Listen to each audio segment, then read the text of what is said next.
This week on Dialogue, politicizing immigration.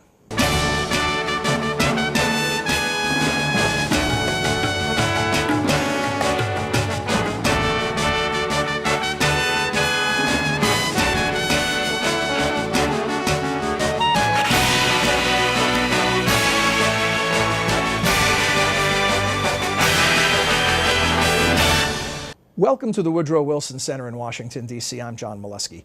Each week, Dialogue explores the world of ideas and issues in international affairs, history, and culture. Our guest this week is Wilson Center Fellow Karthick Ramakrishnan. Karthick is an associate professor of political science at the University of California, Riverside.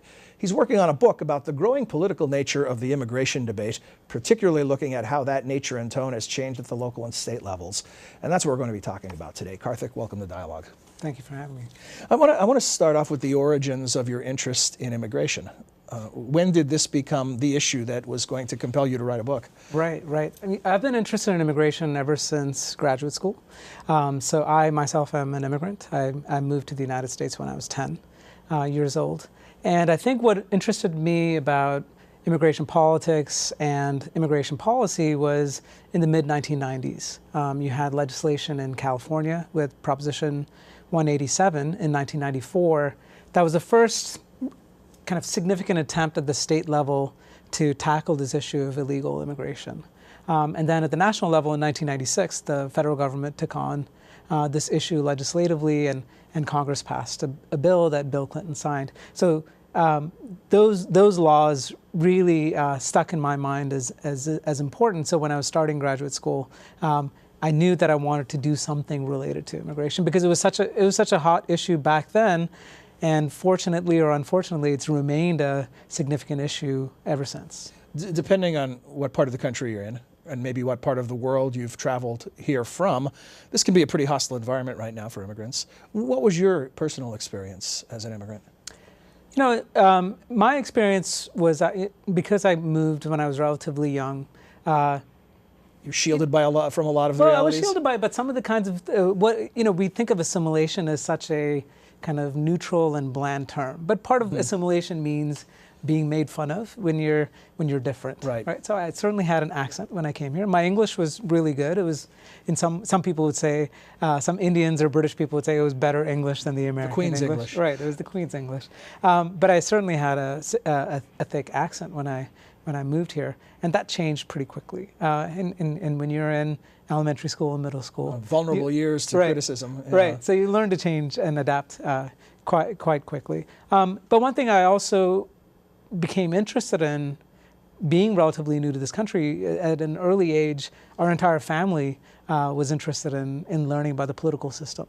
So while other families might watch football games or basketball games on the weekend, every Sunday morning we watched the Sunday morning talk shows, including This Week with David Brinkley and Meet the Press. And so that was part of our political formation, but even our introduction to what life in America is like. It was very much attuned to current affairs and politics. Well, thank you for sharing those personal insights. Now I want to shift gears to your research and your professional work in regards to immigration. So the project suggests that there was a time when it was less political, if it's becoming more political now. So the question is, when was that time in U.S. history? Well, when you're talking about immigration policy, since it involves legislation, politics is always there, but it's a different kind of politics that you've had in the past decade than before that. So if you think back to the other major instances of immigration reform in the recent period, 1986 would come up, and that was the Immigration Reform and Control Act. And that bill was signed by Republican President Ronald Reagan. It's important to remember that. But what it did was it implemented what is widely characterized as the largest amnesty that the United States has passed. That law was supported by a significant proportion of Republicans and Democrats in Congress. And Reagan signed it, and it basically gave a path to citizenship for millions of immigrants, many of them from Latin America, but some from other countries as well. But it also tried to implement sanctions, penalties on employers. Now, the knock on that law was that those sanctions were never had any teeth, never had much enforcement authority behind it.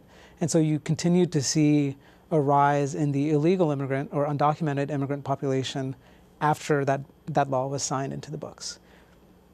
Fast forward to 1996. This time you have a Democrat as president, Bill Clinton, with a split Congress. And actually, was it a split Congress? I need to think. That year, it became one because that was the Republican Revolution with Newt Gingrich became Speaker. Right. So you had a Republican Congress that wanted to propose restrictive legislation. Now you just had this development in California in 1994, where you had this proposition that sought to deny certain kinds of welfare and other government benefits to illegal immigrants, and that was very popular in California. Republicans in the House thought that they could get some political mileage out of this in 1996, and the Democratic administration felt pressured to sign on to it. They were worried that they might lose support among independent voters going into the fall election. So you had a fairly restrictive bill that was this time supported, again, by a fair number of Democrats and a lot of Republicans that a Democratic president signed. So you've had instances of these bipartisan coalitions either passing something that you would consider liberal, amnesty in 1996, or something that is conservative, which was in 1996, which increased border enforcement and imposed new penalties on people who were in the country illegally. And at this point, neither party owned the immigrant vote in a way that polls show that Democrats own it today. Right. Democrats were starting to own it a little bit, especially in states like California, where Democrats were opposed to the kind of legislation that was passed in 1994. But nationally, you didn't see the kind of divergence that you saw in the past decade. Well, then when George W. Bush was president, and along with senior Senator John McCain from another border state, there was another opportunity for Republicans to lead the charge on immigration reform. Absolutely. Although it didn't work this time. Why not? Well, there's we need to look at both Bush terms. So what most people don't realize is that one of the first legislative items that the Bush administration was interested in 2001, after passing the tax cuts, was to focus on immigration reform. The first state visit was by Vicente Fox, and he visited in early September 2001. And there was a lot of talk of trying to pass a legalization program in 2001. And much was made of President Bush's ability to speak Spanish and his a governor from a border state. Right, and his friendship with Vicente Fox and his deep affection for Mexico more generally. Seems as if it was on a silver platter for Republicans. Right. But this, again, was right before 9/11. After 9/11 occurred, all the attention towards immigration reform got shifted to the side because there was a lot of attention paid towards national security. But one thing that's important to note is that even as Vicente Fox was visiting and before 9/11, you had particular elements within the Republican Party, and especially in the case of Congressman Tom Tancredo, a Republican from Colorado, who publicly opposed the administration on this issue that they cared deeply about. So in many ways, Tancredo is a precursor to the Tea Party in 2008. In some ways, you could think of him as the original Tea Partier. He was willing to go in front of TV cameras. He wrote a book on and radio. went on the book tour about this. Right. So he vehemently opposed these plans for legalization by the Bush administration. Before McCain, you actually had Sam Brownback of Kansas and Ted Kennedy who were trying to propose this. And Tancredo was not fearful of publicly opposing the White House. And what happened after 9/11 was that Tancredo's hand got strengthened. You had a lot of people who were genuinely concerned about national security, and so the talk shifted from terrorism to border security more generally. So the border was not just a place that you worried about in terms of drug smuggling or people crossing the border illegally. It became this area where people thought you might also have illegal immigration mixing in with terrorism. Al-Qaeda, not just neighbors from the south. Right. Now, another thing that changes that you talk about specifically is that what was once generally a federal issue, right, now is more of the initiatives are coming from the state and local level. Right. How did this happen? Conventional wisdom says because the federal government was dropping the ball. Right. So you see, where you see the rise in state and local activity, it occurs starting around 2005. So people might ask, why 2005? Right. So one thing I should say before going into that is one of the kinds of explanations a lot of people think might be relevant to this is is economic problems, right? So maybe you're seeing things in Arizona and Alabama because of the economic downturn that we're experiencing. But in fact, a lot of this legislation at the state and local level started increasing in 2005. Right. This was at the peak of the economic boom. So the reason why it started happening was you had a recognition that you wouldn't have comprehensive immigration reform at the national level. In fact, many of these restrictionists tried to prevent legalization at the national level. And once those conditions were met, they were able to push legislation at the local level, knowing that you wouldn't have a federal legalization law that would wipe clean all the things that were occurring at the local level. So it's a political explanation. Starting in 2005, you have restrictionists at the national level. So you had a bill that Jim Sensenbrenner proposed in the House that would have, for the first time, made being an illegal immigrant a felony in the United States. And it would have also made helping anyone who's an illegal immigrant, including transporting them and providing any kind of service, a potential felony as well. And this concerned a lot of church organizations, unions, and others, charitable organizations, who thought that they couldn't do the kind of work that they normally have done. So you had these massive mobilization efforts. You had these massive immigrant rallies. But you also had efforts starting around the same time. The prize wasn't just to try to push something at the national level, because this strongly enforcement felony approach did not pass at the national level. It was a strategy to also try at the state and local level. And the thing that helped this case along was a little known feature in 1996. So one of the things about the 1996 law was it increased border enforcement. But it also created a section of the immigration code called 287G. Now, it's a number that most people don't even know what that is. But what 287G is a program that allows the federal government to enter into agreements and partnerships with state and local law enforcement authority to help detain and ultimately deport immigrants, illegal immigrants. And this was unprecedented. Usually you just relied on the Border Patrol and back then the INS to do that job. But now they could partner with state police agencies and even sheriff's departments, like Joe Arpaio in Arizona. He was under a 287G agreement that allowed him to work in partnership with the federal government. So you had jurisdictions in various parts of the United States that were starting to get involved in immigration enforcement. So there was a sense that there was more and more of a role that these areas could play. Now, on top of that, you started getting these new legal theories, and this is one of the things that I do in my research and in the articles that I've written and in the book project that I'm working on. Is an individual known as Chris Kobach. He's not very well known, but he's played a very important role in laying the legal justification, the constitutional justification, for allowing states and localities to be involved almost independently on enforcement issues. And this is one of the central debates that's going to be discussed in the Arizona case in front of the Supreme Court in the next month. And what does he base that on? What is the legal foundation for more aggressive, more assertive state and local control? The legal foundation is that states and localities have inherent police authority, and this fits into their existing police powers. There's nothing special about immigrants that necessarily entails the prior approval of the federal government. Are there any, you said it wasn't about an economic crash and more people competing for a smaller piece of the pie. That wasn't the reason. Right. So are there X factors you can identify? For example, people talk about it's geographic, so it's where there's a large influx. Right. It's rapid change. Right. It's something that is noticeably different in a short amount of time. Right. What can you say about that? Well, that was one of the dominant explanations up until, I would say, the last year or two, which was what you found was immigration, especially illegal immigration, and especially immigrants from Mexico, moving to new destinations in the United States. So they were no longer just going to the Southwest or to New York and New Jersey or Illinois.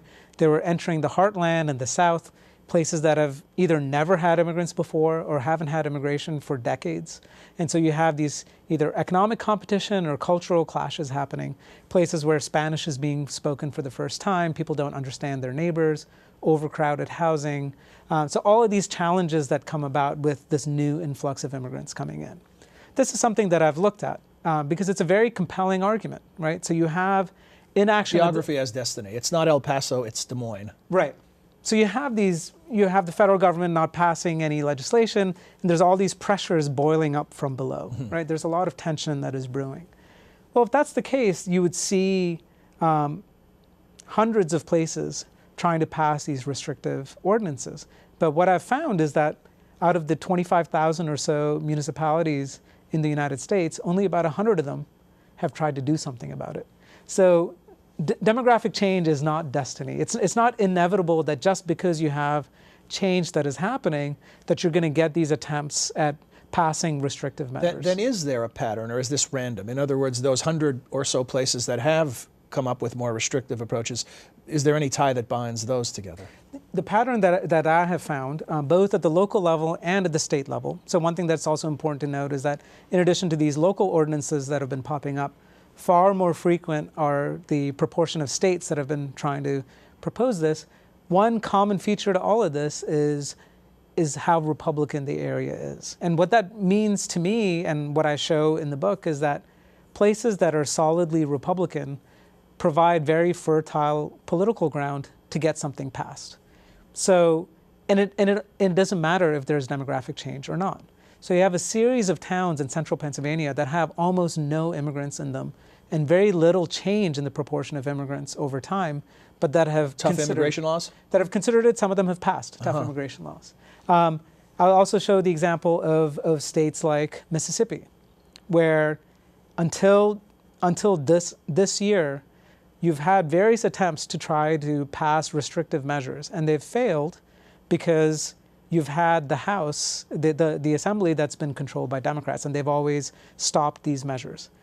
This year, it's become solidly Republican, and all of the forecasts say that these restrictive laws are probably gonna pass with the governor's signature, who's a Republican.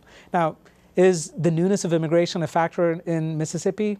One could argue that you have had a significant proportional increase between 2000 and 2010, but it's gone from about 1% of the population in Mississippi to 2% of the population in Mississippi. So this is not some massive flood of immigration coming into Mississippi. What about, though, now the post-2008 fiscal pressures, that these locales are experiencing?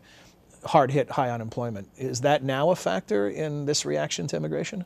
Well, one thing that's important to look at is public opinion on immigration, but also the economy more generally. And what is surprising is that during this economic downturn, where you've had the kind of high levels of unemployment and persistent unemployment, you would think that immigration would be a top issue. And we've been able to track this over time. The Gallup organization asks, what is the most important issue facing the United States? It also asks questions about whether the amount of immigration should be increased, decreased, or stay the same. And on both of these measures, you actually don't see that much of an uptick in restrictive sentiment during the economic downturn, the way that you saw in 1991. Or certainly not among the rank and file who are polled, but you do see it among political leadership. You see much sharper divergence among the leaders and also among party activists. So the group of individuals that cares intensely about immigration and they will vote based on immigration are Republican Party activists and base voters. So that's something that you've seen, you saw in 2008 during the Republican primaries, where John McCain was a moderate who had favored legalization programs, who opposed the construction of a border fence. All of a sudden in 2008, because he's trying to win the Republican primary, feels like he needs to walk back much of his support for those earlier provisions. And by 2010, when he faces an even stronger challenge in his run for re-election for the U.S. Senate, he says that he fully supports the building of a border fence. And you see that now in 2012 during the Republican primaries. Someone like Mitt Romney, who would like to present a fairly moderate stance on issues like immigration, feels like in order to draw support from Republican base voters, needs to needs to at least show his more conservative credentials on that issue. So your research, does it indicate a deeper reason than why Republican base voters seem more attracted to harsher positions, or more restrictive is probably a less pejorative term, more restrictive approaches to immigration? Well, it's a little bit of a catch-22. So you have some leaders who realize that they can make some political hay out of immigration. And this could either be people that are trying to challenge incumbents in primaries. So you saw this in the case of McCain's challenger in 2010, where he ran against McCain on immigration as almost as a single issue. So you have ambitious politicians, especially people that are trying to challenge incumbents. You also have people that are running for re-election that are seeking to shore up their support. So leadership plays an important role in trying to gain some political mileage out of this issue. And the reason why it's a catch-22 is that you have immigrant voters, especially Latino voters, that increasingly get turned off by the Republican Party and start moving towards the Democratic Party. So there's more and more unity within the Republican base now on the issue of immigration. You don't have that division in opinion among Republican voters on immigration the way that you might have had in the past. Is there a racist dimension to this? I know that's a tough question, and I know people will be offended that I'm even asking it. Right. But it certainly begs the question. Right. I mean, there's other research that I've done on public opinion that actually shows a pretty nuanced answer to this question. Because if you ask people that hold conservative views or restrictive views on immigration, they'd say it has nothing to do with race. It's about legal status. In fact, in many of these rallies, you'll have these signs that say, what part of illegal don't you understand? Mm-hmm. It's all about, it starts and stops with legality and illegality. The research that I've done actually varies the kind of immigrant that people are asked about. So it asks people about legal immigrants, illegal immigrants, and just immigrants without mentioning their legal status. But it also asks about Mexican immigrants, Irish immigrants, and the like. And for each of these groups, we're able to vary whether they're presented someone as a legal Mexican immigrant or an illegal Mexican immigrant, a legal Irish immigrant or an illegal Irish immigrant. So this method is called survey experiments. So we don't present the same person with all of these different options. We give a certain number of people one option, another number of people another option. To see if the options influence. Right, to see if there's a difference between someone who is presented with the example of a Mexican immigrant versus an Irish immigrant for the same policy, or say an illegal Mexican immigrant and an illegal Irish immigrant, right? So if there's a difference between the Mexican and Irish in the illegal condition, then you'd say race matters. People are paying attention to race. What we find is that, in fact, people are making principled choices. The biggest difference is between legal and illegal. So these national origin differences don't matter nearly as much as these principled differences on legal status. So race is less of a factor than an adherence to law and order. Right, so exactly. That's looking at the direct impact. But there is actually a more nuanced finding that we have, which is that when people are paying attention to legal status, they're more likely to police that, if you will, to pay attention to that in the case of Mexican immigrants than Irish immigrants. So the difference between legal and illegal is much bigger for Mexican immigrants than it is for Irish immigrants. For Irish immigrants, they're willing to give them the benefit of the doubt, if you will. Whereas for Mexican immigrants, they're not willing to do so. So let's fast forward to a presidential race and polls that show that Democrats are way ahead, particularly in the Latino vote, but among other minority populations. Right. What does this say electorally?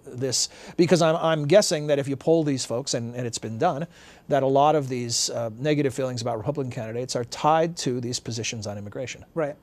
What's important to note especially with the Latino community, but the Asian American community too, is that not only the laws that are being passed, but the way that immigration is being talked about, especially in negative ways by many. The nation of immigrants, but the narrative is negative about immigration. Right, and it has a partisan hue to it. Most of the people that are talking about it in a negative light happen to be Republican leaders, and that's hurting the Republican brand. So if you look at support for the presidential candidates over time, for Latinos, George W. Bush in 2004 got about 40% of Latinos' support.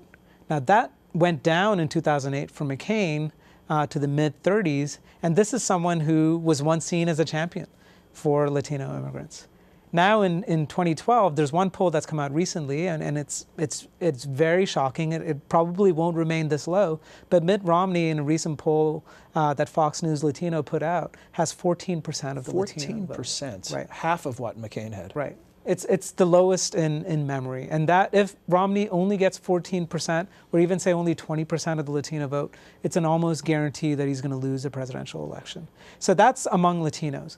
Among Asian Americans too, we've seen that.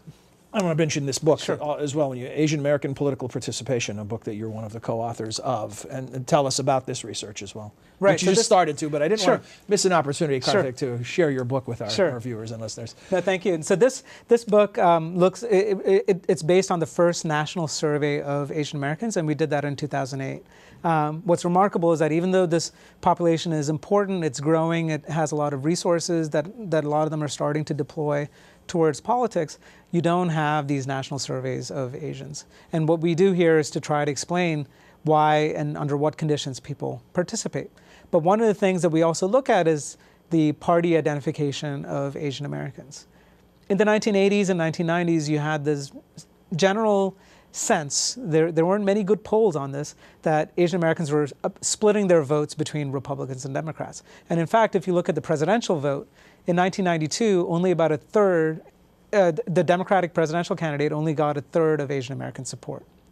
Fast forward to 2008, that number shifts to almost 2/3. Now that is a very dramatic shift within 2 decades, where Asian Americans have shifted so strongly towards the Democratic presidential candidate and the Democratic Party more generally. And some of the most important factors here are the ways that the parties present themselves on immigration. Well, it's fascinating and dense subject matter. Thank you Right. for helping us sort through it with some nuanced views. This is so central to the character of America, this nation of immigrants. So we Yeah. look forward to the book. Great, thank you. Thanks for joining us. We'll return next week with another edition of Dialogue. Until then, for all of us at the Wilson Center, I'm John Molesky. Thanks for joining us. We'd like to hear from you. Please send your questions or comments to dialogue@wilsoncenter.org. You can also follow us on Facebook. Search Dialogue Radio and Television. Our host Twitter feed is twitter.com/John Milewski. Dialogue is a co-production of the Woodrow Wilson International Center for Scholars and MHZ Networks. Dialogue is available via broadcast, cable, satellite, and telco on MHZ Worldview throughout the United States. To see how to watch where you live, visit www.mhznetworks.org.